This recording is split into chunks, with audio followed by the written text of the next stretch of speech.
Hello everyone and welcome to another video about the Grand Vitara. Those who haven't watched the previous video about replacing the control arms, now it's the time to watch it. Today we'll replace the tie rod ends. The tie rod is the final part that connects the knuckle, which is the side of the wheel, and the steering rack. In case its boot is turned, dirt or water can get in and destroy the tie rod itself, which can cause knocks or play and even worse. So let's replace it. In the first step, we lift the vehicle. I use a lift, but at home you can use a jack and two jack stands to secure the vehicle from falling. We will loosen the wheel nuts. Now we have access to the tie rod. It is connected to the knuckle with a castle nut and a cotter pin.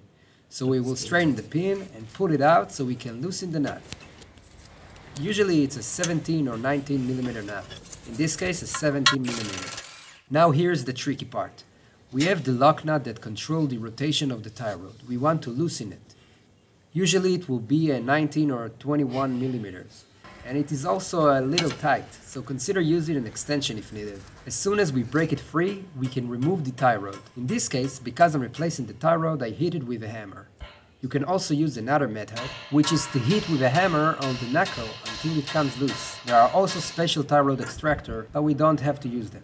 Now the tie rod is loosened, we can see that we have some play and that boot is completely turned and does not protect the tie rod from dirt and moisture that can destroy it or just take all the grease out. Now that we can rotate the tie rod freely, we will count the number of full turns while unscrewing it, so that when assemble the new tie rod, we will maintain the alignment of our toe angle as much as possible. So keep counting with me. 4, 5, 6, 7, 8, 9, and 10. And the tie rod is out. I have here a new CDR tie rod from the package, and we always want to compare the length of the new tie rod with the old one. The new tie rod comes with a nylock nut, which eliminates the use of the crown nut and the pin that we used before. We will spin the new tie rod together and count 10 turns. So come on, count with me. 1, 2, 3, 4, 5, 6, 7, 8, 9, and 10. We will also tighten the lock nut. Usually on the tie rod there is a place to insert an open wrench.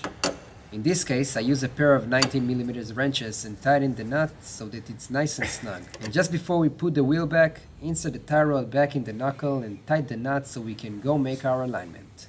Now after all, it is very important to make an alignment to the front end, since the front went out of alignment when we replaced both the tie rod ends and the controller.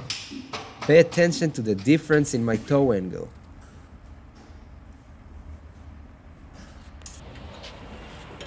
We adjust the angle by turning the tie rods until there is minimal difference.